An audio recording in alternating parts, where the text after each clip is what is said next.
Bonjour à tous, bienvenue sur la chaîne de la causerie, très heureux de vous retrouver aujourd'hui pour cette nouvelle vidéo sur la Coupe d'Afrique des Nations. La phase de poule c'est terminé, phase de poule légendaire pour la CAN du siècle tout simplement, et on va être avec Melvin aujourd'hui à deux pour parler des huitièmes de finale de la CAN qui nous attendent, pour un petit peu voir qui pourrait passer en quart, qui pourrait être éliminé, qui pourrait être encore en favori. Est-ce que les favoris ont changé depuis la dernière fois? On a eu quelques bons calls avec Melvin, on s'est planté aussi sur certains trucs.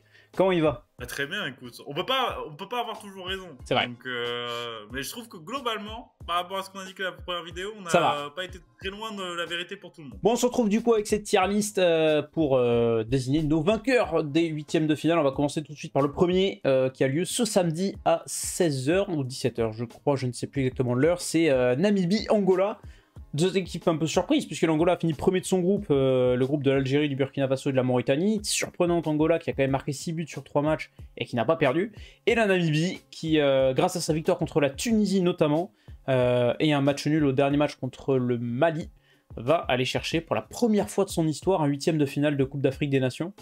Melvin, c'est un match où c'est deux équipes qu'on n'attendait pas forcément là. Je pense que l'Angola peut-être pas favorite sur le papier, même si on sait que entre la phase de poule et les phases d'élimination directe, on peut avoir de grosses surprises, mais quand on voit la phase de poule de l'Angola, en tout cas, c'était très très solide. C'était pas loin, c'était à 18h. C'est à 18h, ouais, voilà. C'est heure locale, 17h. C'est vrai que ces deux équipes, c'est un huitième de finale assez atypique, mais honnêtement, ce que j'ai vu de l'Angola dans cette phase de groupe, c'était quand même très très solide. La Namibie fait vraiment office de surprise. Je pense que ça va être un match assez serré, équilibré. Je ne mettrai peut-être pas une pièce dessus, mais une prolongation, ça me paraît possible. Ok. Mais je pense que l'Angola a quand même plus de qualité pour passer. Malheureusement pour la Namibie, même si la Namibie a déjà réussi sa CAN. Oui, voilà, c'est ça. C'est un très très beau parcours. Je crois que c'est quoi? C'est la 3e Coupe d'Afrique de son histoire. La Namibie, tu passes déjà en huitième de finale. T'as le gros coup pour la Tunisie, que tu gagnes 1-0. À la fin, à la CAN des Namibiens, elle est très très réussie, il faut les féliciter, mais j'avoue que je mettrai aussi l'Angola en quart de finale. Bon, on va enchaîner, et là déjà, duel de gros, duel d'historique, duel de nations qui se sont fait peur. Le Nigeria affrontera le Cameroun.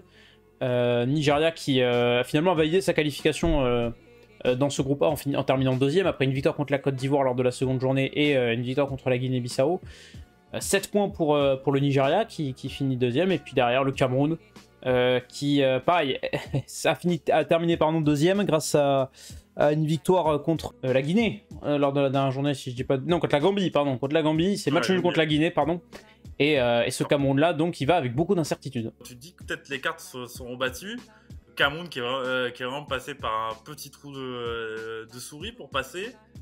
Et mine de rien, tu te dis que tout est possible désormais pour cette équipe camerounaise. T'as plus cette peur d'être éliminé... dès la phase de poule, et ça peut peut-être bouleverser un peu les pronostics. C'est pour ça que moi j'ai envie de te dire la victoire du Cameroun contre un Nigeria qui s'est montré solide, faut le noter, avec 2 clean sheets consécutifs, mais qui me paraît quand même à la portée de cette équipe camerounaise. C'est-à-dire qu'on en parlera pour notre match notamment.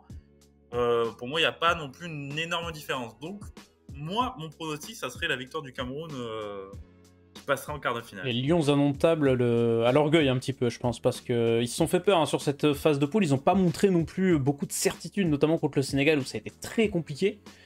Et j'ai trouvé moi personnellement que le Nigeria a montré plus de choses. Je pense vraiment que les Super Eagles allaient se casser les dents et qui termine deuxième comme ça. Parce que, rappelle-toi, moi j'avais dit cette équipe du Nigeria me plaisait offensivement, mais j'avais un peu peur défensivement. Et mine de rien, quand tu vois sa phase de groupe, ça a plutôt été l'inverse avec une très bonne défense.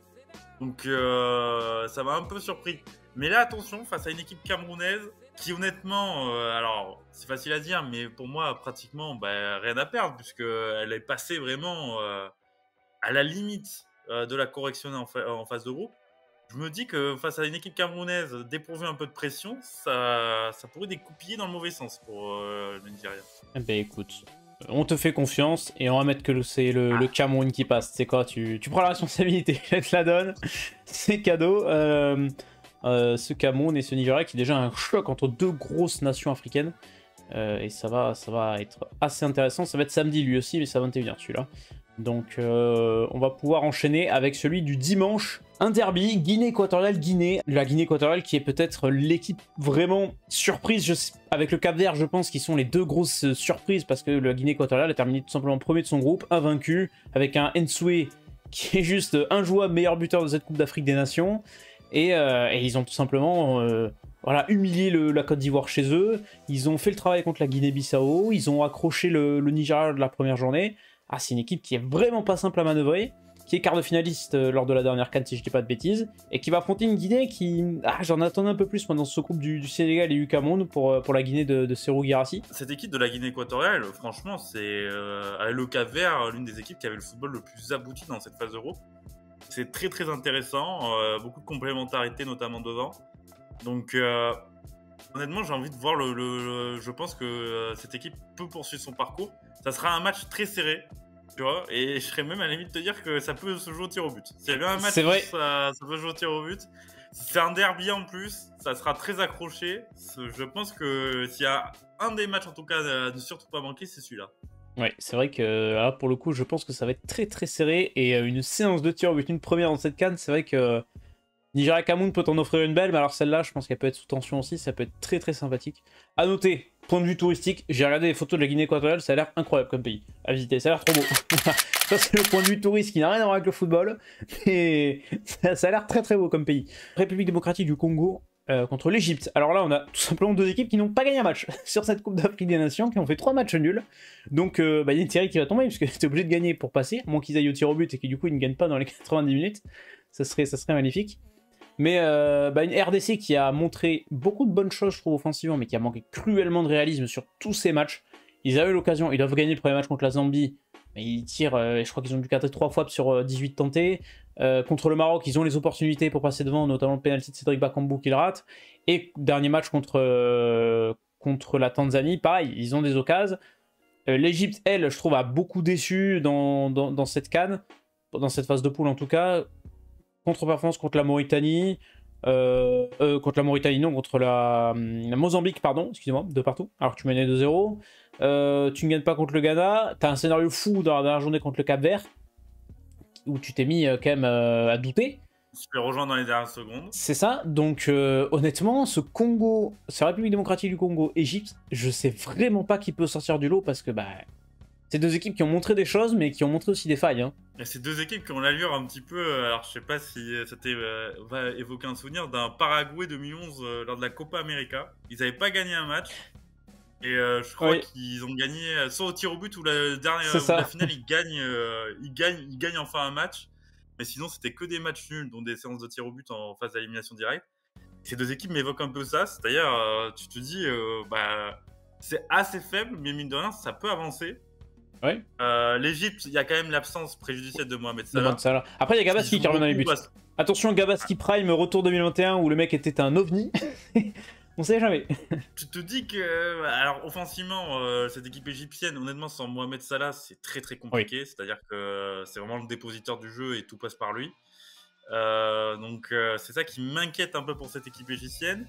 J'en attendais un peu plus, tu vois, de la RDC de Sébastien Desabre. Je pensais que vraiment, s'il allait avoir une équipe qui allait vraiment se réveiller dans cette phase de groupe, c'était eux. Ça n'a pas été le cas. Alors, tu as parlé du manque de réussite. Contre la Zambie, c'était 25 tirs. 25 tirs, oui, pardon, excuse-moi. 6 cadrés seulement. Ouais. Donc, tu sens que c'est une équipe qui... Voilà, il te manque ce déclic offensivement. Donc, je mettrai une pièce sur la RDC, mais très très compliqué. Voilà, vraiment un match très très compliqué à pronostiquer. Où c'est vraiment du 50-50 pour le coup. Et c'est vrai que j'ai plus vu de choses de la RDC que de l'Egypte. Honnêtement, l'Egypte... j'étais très déçu de ce qu'ils ont proposé dans cette phase de poule. C'est surtout défensivement, hein, l'Egypte qui est inquiétante, parce que c'est vraiment censé être leur point fort, cette défense de fer. C'est ça qui leur a fait avancer quand même sur les dernières compétitions, les dernières Coupes d'Afrique. Là, c'est pas le cas. Ça peut être préjudiciable. Je sens pas du tout une sérénité défensive comme ça avait été le cas les années précédentes. Exactement. Et je vais dessus sur la RDC. Pour moi, ils ont quand même baladé le Maroc sur une bonne partie de la rencontre pour avoir vu le match.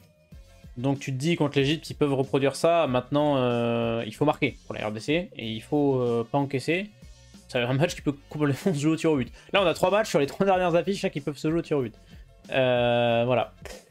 Ben, on va enchaîner de suite avec la surprise, l'équipe surprise. On l'avait annoncé celui-là. Pour le coup, je suis très content parce qu'on avait call le Cap-Vert en nation surprise. Alors, je pensais pas qu'ils allaient être une aussi belle surprise parce que 7 points, leader de son groupe, invaincu, avec Très joueuse. Très joueuse, un jeu vraiment qui va vite, qui est très impressionnant à regarder, avec que des bangers en termes de buts. Le coup franc de bébé contre le Mozambique, même le troisième, je sais plus qui le marque, mais c'est pareil, c'est un ovni, c'est une frappe de 25 mètres, pelle lucarne. C'est une équipe qui est complètement décomplexée, qui va affronter la Mauritanie, qui a réussi au dernier moment, sur le dernier match contre l'Algérie, à se qualifier meilleur troisième, parmi les meilleurs troisièmes. Je pense que sur le papier, le Cap-Vert est supérieur. Maintenant, attention à la pression, parce qu'on va les attendre, ouais, parce qu'ils sont favoris. Vraiment ce statut de favori, ouais. Donc attention. Peut jouer. Sachant qu'attention, la Mauritanie a Amir Abdou, qui était là lors de la dernière aventure des Comores, donc qui sait faire des coups. Donc ça peut, sur un match, voilà, comme on dit, c'est facile de dire, tout est possible. Mais là, encore plus pour celui-là. Mais quand même, je me dis que ce Cap-Vert, honnêtement, qui était franchement, pour moi, l'équipe la plus séduisante de cette phase de groupe, peut, et vraiment, je l'espère, ouais. Cette aventure. Voilà, parce que j'ai envie de la voir contre des très grosses nations, voir ce qu'elle est capable de produire. Ça sera le cas au prochain tour si le Cap-Vert passe en quart. C'est potentiellement possible, parce que ça sera le vainqueur de Maroc-Afrique du Sud. Le futur adversaire de Cap-Vert. Potentiellement un gros match. Voilà, moi j'ai envie de voir ce Cap-Vert se qualifier en quart de finale. Ça serait, je crois, hein, je dis peut-être des bêtises, la deuxième qualification, mais avant c'était le format phase de groupe et était qualifié directement en quart. C'est ça. Eh bien écoute, je te suis. Alors très très belle Mauritanie, hein, qui a surpris pendant les quarts, hein, et je pense que la CAN de la Mauritanie est déjà réussie, parce que tu arrives à sortir de la poule avec le Burkina Faso, l'Algérie et l'Angola. T'as une victoire, alors, même si, attention, c'est pas la grande Algérie, c'est une équipe qui a réussi déjà sa CAN, c'est-à-dire tu as sa victoire de prestige, et en plus, voilà, entre guillemets, tu t'offres un 8e de finale. Le football mauritanien est un peu en difficulté ces dernières années, le changement de sélectionneur a fait effet en tout cas.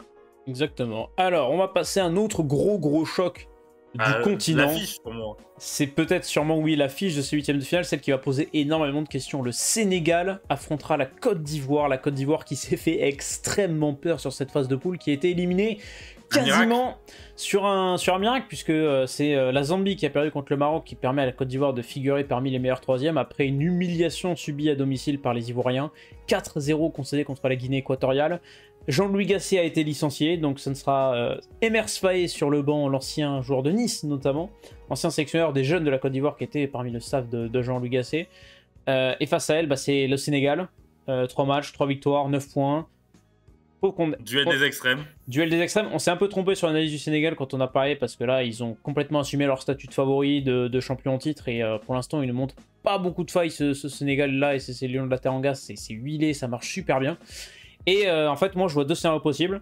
C'est soit la Côte d'Ivoire a un orgueil, et elle va accrocher un match serré, et elle va se donner tous les moyens de pouvoir essayer d'aller remporter cette match-là à l'orgueil, en disant on a changé de sélectionneur, on s'est fait humilier chez nous, donc on va au moins mettre nos tripes sur le terrain. Ou alors, deuxième scénario, bah, tu t'es pas remis, mentalement t'exploses, et tu craques, et t'en prends une plus grosse contre la Guinée équatoriale. Je sais pas ce que tu vois. Oui, contre le Sénégal, pardon. Bah, une plus grosse que contre la Guinée équatoriale. En fait, voilà, c'est un match très compliqué. Moi, je prends le parti que même si tu changes de sélectionneur, surtout en pleine compétition, tu peux pas du jour au lendemain passer d'une des pires nations de cette CAN à la meilleure. Donc, ça me paraît quand même très compliqué. Je trouve qu'il y a de très grosses lacunes physiquement, tactiquement. Voilà. Je vois pas comment la Côte d'Ivoire peut ne serait-ce embêter. Alors, je pense embêter si quand même, parce que avec, comme tu as dit, l'orgueil, mais aller faire douter le Sénégal au point de vraiment les malmener, voilà. J'ai un peu de mal à voir ça. Donc pour moi, ce serait une victoire du Sénégal, allez, avec peut-être 2 buts d'écart, mais voilà, je ne vois pas le Sénégal être empêtré par la Côte d'Ivoire ou ne serait-ce éliminé. Ça serait vraiment un coup retentissant dans cette CAN. Ah, ça serait un coup retentissant, et attention, si la Côte d'Ivoire sort le Sénégal, je pense qu'ils vont reprendre un boost de confiance et ça peut être une très belle histoire dans cette Coupe d'Afrique. Ça change tout. Ah oui.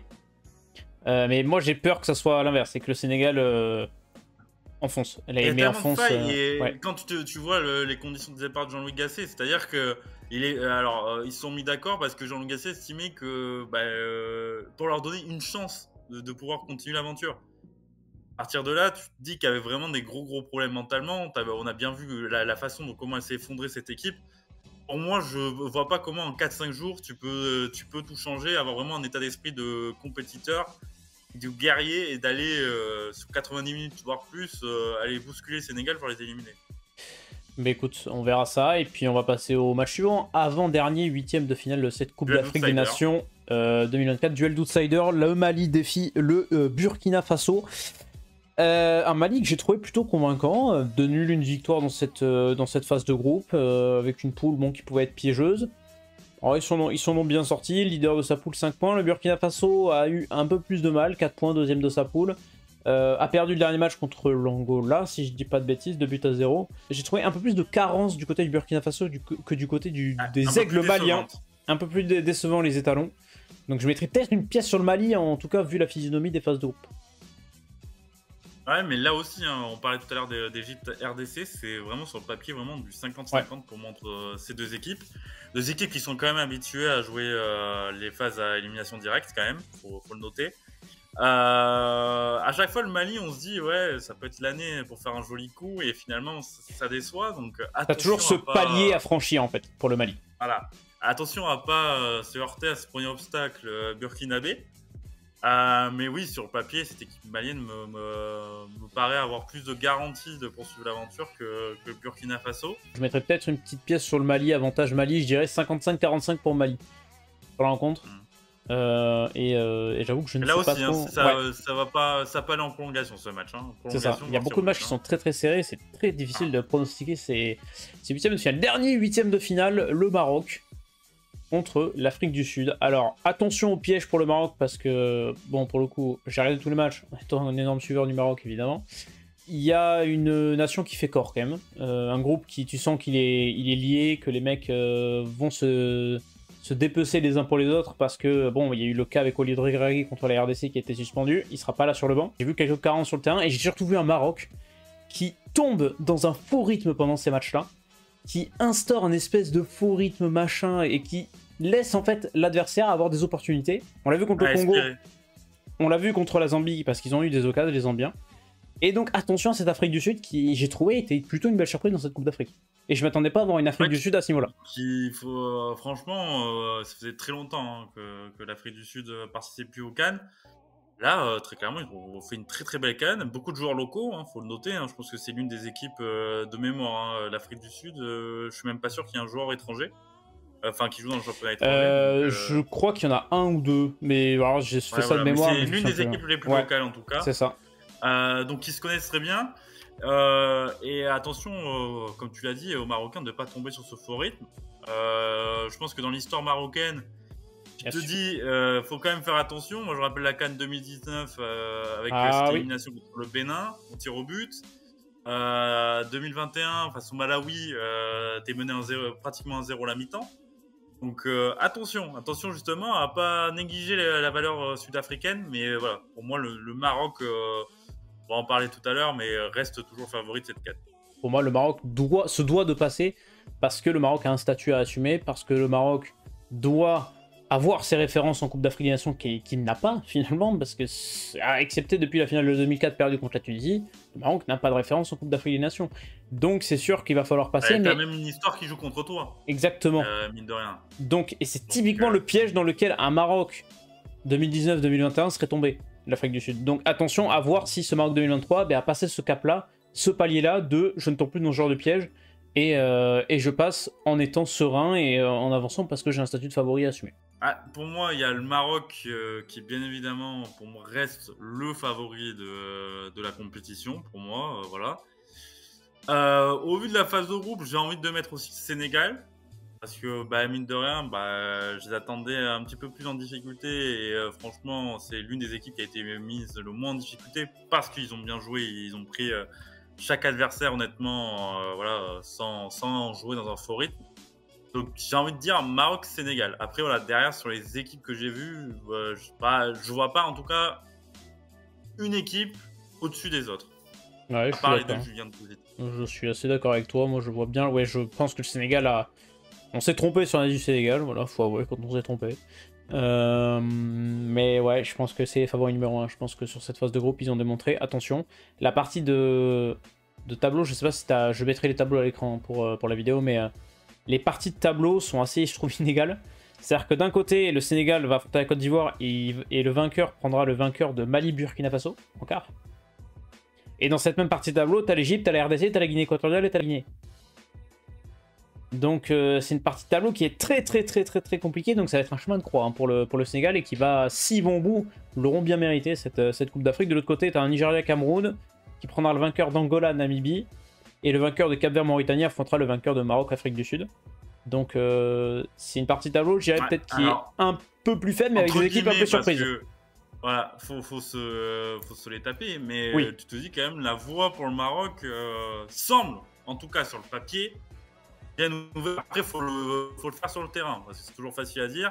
Je me doute bien que les Marocains, imaginons qu'ils affrontent le Cap-Vert en quart de finale, ce sera pas une partie de plaisir. Oh, ça non. Ça non, et ça sera un très beau match à regarder, je pense même. Et voilà pour cette analyse, ces pronostics des huitièmes de finale de la Coupe d'Afrique des Nations 2024. Melvin, on pourrait peut-être toucher un ou deux mots de l'Algérie et de la Tunisie, qui sont peut-être les deux grosses déceptions de cette Coupe d'Afrique. Je sais pas pour toi si tu veux en garder un des deux, pour finir, rapidos. Ouais. Après, elles ont un peu les mêmes mots, hein. C'est-à-dire que, faut être clair, hein, c'est deux équipes qui, en termes de fédération, n'ont pas assez travaillé. Et ça s'est vu. L'Algérie, voilà, alors on va parler encore de cette CAN 2019, tu l'emportes. Et mine de rien, si tu regardes la dernière décennie, tu as eu beaucoup plus de désillusions que de grosses réussites. Là, cette CAN, tu sentais que voilà, c'était un petit peu dans l'inconnu côté algérien, parce que tu te dis, ouais, sur le papier, c'était voilà, t'as des grands noms, Riyad Mahrez, voilà, on va pas citer tous les noms algériens. T'as une grosse équipe, mais mine de rien, t'as pas de collectif. Ça s'est vu, t'as ton équipe qui s'est délitée petit à petit et j'ai pas eu l'impression qu'il y ait une réponse. En fait, j'ai l'impression que l'Algérie a accepté son sort de on va subir cette phase de poule et pas on va la dominer. Et mine de rien, même sur le dernier match, j'ai plus l'impression que la Mauritanie était beaucoup plus confiante que l'Algérie de jouer quoi. Ouais. Et ça s'est fait. Et la Tunisie, c'est vraiment pas. Voilà, on l'avait dit, hein, la Tunisie, hein, c'est compliqué. C'est vraiment pas une surprise. Je trouve que c'est une équipe qui joue beaucoup trop sur les individualités. Il n'y avait pas Mejbri notamment aussi. Ça a pu jouer aussi dans la création. Et voilà, cette équipe tunisienne, elle aussi doit faire rapidement un bilan et partir sur quelque chose de beaucoup plus sérieux parce que là, on a vu deux équipes qui, en manque de jeu, en manque en tout cas d'idées, et ça passe pas à ce niveau-là. Hein. Ce qu'on peut observer, c'est que contrairement à l'Euro, la CAN a permis à des équipes voilà, qui n'étaient pas habituées de progresser et mine de rien, voilà, le niveau est quand même relevé. Hein. Donc aujourd'hui, tu peux plus te permettre de te reposer que sur des individualités. Et ben voilà, c'est le bilan fait pour la Tunisie et l'Algérie qui ont tous les deux vont changer de sélectionneur. Hervé Renard est pisté par l'Algérie. Il a dit que selon RMC, les premières infos qu'il y a, c'est qu'il ne prolongerait pas son contrat avec l'équipe de France féminine après les Jeux Olympiques. Donc on verra ce qui va se passer du côté d'Hervé Renard. En tout cas, si la vidéo vous a plu, vous pouvez liker, vous pouvez vous abonner. Vous pouvez nous retrouver sur Twitch tous les mercredis à partir de 19h jusqu'à 20h30. Et puis nous, on se retrouvera dans une prochaine vidéo pour parler de la Coupe d'Afrique quand il y aura lieu les quarts de finale. Voilà, maintenant, si vous aimez le ballon ovale, il y a une vidéo sur les 6 nations qui va arriver. Il y a une vidéo sur le rugby qui est sortie en mi-semaine. Donc voilà, vous pouvez aller check ça sur la chaîne, pareil, si vous aimez ça. Et nous, en attendant, on se retrouvera une prochaine fois en live et sur YouTube. Merci à tous d'avoir suivi. Ciao!